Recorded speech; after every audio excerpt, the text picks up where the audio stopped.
श्री स्वामी समर्थ. हिंदू धर्मामध्ये पितृपक्षाला असलेलं विशेष महत्त्व आपल्या सर्वांना माहीतच आहे.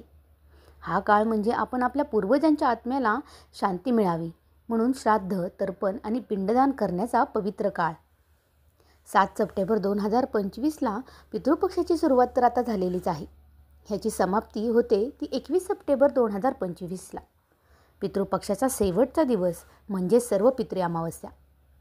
तो दिवस देखील खूप विशेष महत्त्वाचा आहे, कारण ज्योतिषशास्त्रानुसार यावेळी सर्व पितृ अमावस्येचा काळ हा काही राशींसाठी शुभ ठरलेला आहे.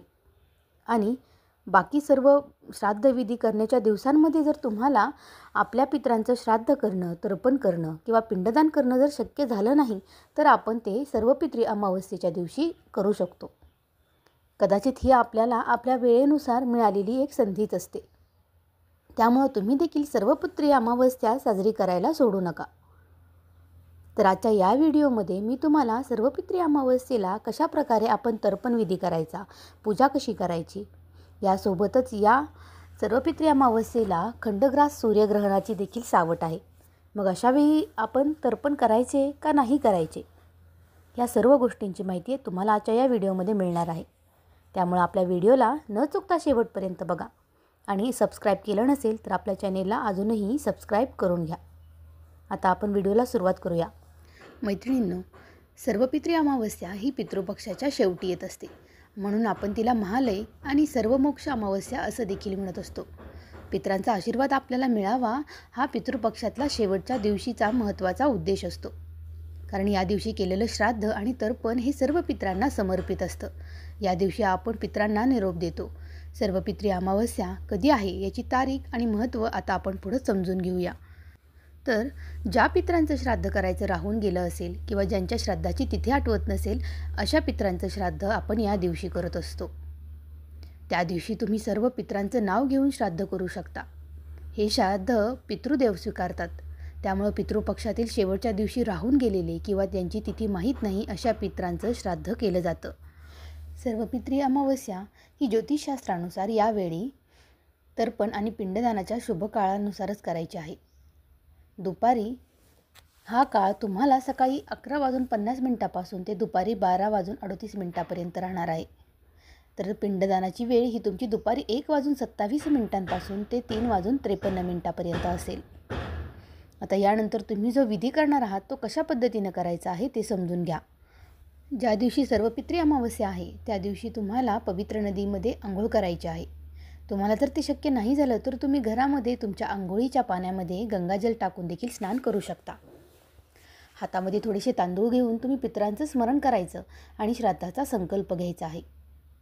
जलामध्ये अक्षता टाका आणि ते जल देवाला अर्पण करा आणि मग पितरांच्या नावानं तर्पण करा. पितरांना तर्पण करण्यासाठी तुमच्या काळे तीळ आणि पांढरी फुलं हातात घेऊन ते पाणी टाका. तर्पण करण्यासाठी तर्जनी आणि अंगठ्याच्यामध्ये दर्भ घ्या आणि अंजली तयार करा. अंजलीत जल घेऊन ते रिकाम्या पात्रामध्ये टाका. सर्व पितरांना आठवून प्रत्येकाच्या नावानं 3 वेळा जल अर्पण करा. तर्पण करताना ओम पितृभ्य नमः या मंत्राचा जप मात्र करायला विसरू नका. आणि नंतर हे तर्पणाचं जल एखाद्या झाडाला अर्पण करा आणि तुमच्या भागानुसार तुमच्या पाहुणे किंवा नातेवाईकांना तुम्ही घरी जेवायला बोलावू शकता. ज्यामध्ये तुम्ही ज्या व्यक्तीच्या नावाने श्राद्ध घातलेलं आहे त्या व्यक्तीनुसारच पुरुष किंवा स्त्रीला बोलावून तुम्ही जेवायला घालू शकता. आता यानंतरची समजून घेण्याची पुढची एक गोष्ट म्हणजे या दिवशी आहे सूर्यग्रहण. पितृपक्षामधील सर्वात महत्त्वाच्या दिवशी सर्व पितृ अमावस्येच्या दिवशी आपण अनेक कथा आणि मान्यता पाळत असतो. हा पितृपक्षामधील अखेरचा दिवस असल्यामुळं वर्षभरात येणाऱ्या सर्व अमावस्यामध्ये सर्व पितृ अमावस्येला वरचं स्थान असतं. पितृपक्ष सुरू झाला की वद्य प्रतिपदेपासून प्रत्येक दिवशी आपण श्राद्ध आणि तर्पण विधी करत असतो. कुटुंबातील व्यक्तीला ज्या तिथीला गेली त्या दिवशी त्यांचे स्मरण करून आपण श्राद्ध आणि तर्पण करत असतो. या केल्या जाणाऱ्या पूर्वजांच्या स्मरणाला श्राद्ध असं म्हटलं जातं. यंदाची भाद्रपद सर्व पितृ अमावस्या अगोदरच सांगितल्याप्रमाणे 21 सप्टेंबरला असणार आहे. याचा प्रारंभ शनिवारी 20 सप्टेंबरला रात्री 12:06 होणार आहे. तर तो रविवारी 21 सप्टेंबर 2025ला रात्री 1:23 असणार आहे. तर या काळामध्ये असणारं जे सूर्यग्रहण आहे ते रविवारी 21 सप्टेंबर 2025ला असणार आहे. आपल्याकडे सूर्योदयाची तिथी मानण्याची प्राचीन पद्धत असल्यामुळं सर्व पितृ अमावस्येला करायचं श्राद्ध कार्य आपण 21 सप्टेंबरला म्हणजे रविवारी करणार आहोत. आणि या दिवशी सूर्यग्रहण आहे. भाद्रपद अमावस्या ही सर्व पितृ अमावस्या म्हणून ओळखली जाते. या अमावस्येला करण्यात येणारं श्राद्ध कार्य आणि तर्पण विधींना सर्वाधिक महत्त्व आहे. ज्यानं वर्षभर किंवा पितृपक्षात पितरांसाठी काहीही केलं नाही त्यांनी सर्व पितृ अमावस्येला श्राद्ध केलं तरी पूर्वज तृप्त होतात असं सांगितलं जातं. मग या काळामध्ये आलेल्या ग्रहणाचं करायचं काय? तर लक्षात घ्या की सूर्यग्रहण हे अमावस्येला होतं.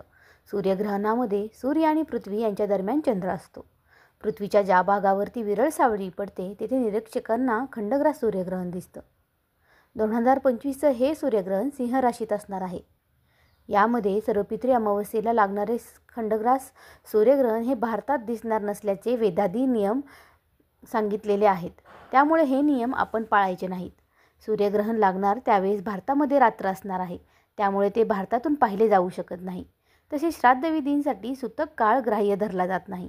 त्यामुळे या काळामध्ये श्राद्ध तर्पण विधी हे केले जाऊ शकतात. हे सूर्यग्रहण भारतात दिसणारच नसले तरीही विधी करताना प्रत्यक्ष सूर्याकडे पाहू नका असं काहींचं मत आहे. या दिवशी आपल्या पूर्वजांना आणि पितरांना प्रसन्न करण्यासाठी त्यांचे तर्पण विधी, पिंडदान अशा सर्व गोष्टी तुम्हाला विधीपूर्वक करायच्या आहेत. सर्व पितृ अमावस्या हा पितरांचा पृथ्वीवरील शेवटचा दिवस मानला जातो. त्यामुळे या दिवशी श्राद्ध आणि तर्पण हे नक्की करा. त्यामुळे तुमच्यावरती तुमच्या पूर्वजांची कृपा आणि आशीर्वाद हा कायम राहील. वर्षभरामध्ये पितृपक्षात तुम्ही कुणी आपल्या पूर्वजांच्या नावानं श्राद्ध घालू शकत नाही. कुटुंबामधील व्यक्तीच्या निधनाची नक्की तिथी जर तुम्हाला माहीत नाही किंवा आजारपण, बदली, दौरे अशा अनेक कारणांमुळं जे कोणी पूर्वजांच्या नावाचं श्राद्ध करू शकत नाहीत ते सर्वजण सर्व पितृ अमावस्येला श्राद्ध करू शकतात. तसंच पौर्णिमेच्या, अमावस्या आणि चतुर्दशी या तिथींना निधन झालेल्या पूर्वजांचं श्राद्ध कार्यही तुम्ही सर्व पितृ अमावस्येला करू शकता. यावेळी तुम्ही कावळा, गाय, श्वान यांना काकबळी काढून ठेवा असं सांगितलं जातं आणि पूर्वजांच्या ऋणामधून उत्तराई होऊन त्यांच्याविषयी कृतज्ञता व्यक्त करण्यासाठी त्यांच्या नावानं श्राद्ध आणि तर्पण विधी नक्की करा. आता या दिवशी तर्पण विधी करताना आणि पिंडदान करताना तुम्हाला काही गोष्टींची काळजी घ्यायची आहे. त्यामध्ये सर्वप्रथम पितृपक्षामध्ये पिंडदान करण्याची जी प्रथा आहे त्यात प्राचीन काळापासून चालत आलेली म्हणजे तांदळाच्या गोळ्यांद्वारे पूर्वजांना अर्पण केलेलं अन्न. हे अन्न तुम्ही पितरांच्या आत्म्याला शांती आणि समाधान मिळवून देतं. त्याचप्रमाणे गायींना हिरवळ, पक्ष्यांना दाणे आणि गरजू लोकांना अन्न, वस्त्र, धान्य आणि दक्षिणा दान करणं अत्यंत पुण्यकारक मानलं जातं. विशेषतः पितृपक्षामध्ये कावळ्यांना अन्न देणं हे पवित्र मानलं जातं. कारण कावळ्यांच्या माध्यमातूनच पितर हे अन्न स्वीकारतात असं मानलं जातं. या काळामध्ये तुम्ही ओम नमो भगवते वासुदेवाय किंवा ओम पितृदेवताभ्य नमः अशा मंत्रांचा जप केल्यानंही पितरांना शांती मिळत असते. रोज सकाळी दिवा लावून तुम्ही पूर्वजांच्या छायाचित्रासमोर नक्की प्रार्थना करा. आमच्या कुटुंबाचं कल्याण व्हावं आणि तुमची आत्मा परमपदाला जावी अशा मनोभावे प्रार्थना केल्यास पितरांचा आशीर्वाद नक्कीच आपल्याला मिळत असतो. या सर्व गोष्टींनंतर तुम्ही जेव्हा तुमच्या घरी सर्व पितृ अमावस्या करणार आहात त्या दिवशी मांसाहार अजिबातही करू नका. यासोबतच तुम्ही कोणत्याही अपशब्दांचा अजिबातही वापर करू नका जेणेकरून आपले पितर हे दुःखी होतील आणि नाराज होतील. अशा प्रकारे दिलेल्या सर्व गोष्टींचा व्यवस्थित वापर करून सर्व पितृ अमावस्येला तुम्ही तुमच्या पितरांना श्राद्ध, पिंडदान, तर्पण असे विधी नक्की करा आणि त्यांचा कृपाशीर्वाद मिळवून आपलं पुढील उर्वरित आयुष्य हे सुखसमाधानाने जावं अशी विनंती करा. व्हिडिओ कसा वाटला ते मला कमेंट करून नक्की सांगा आणि तुम्हाला आणखीन काही प्रश्न असतील तर ते देखील मला कमेंटमध्ये नक्की विचारा. श्री स्वामी समर्थ. जय जय स्वामी समर्थ.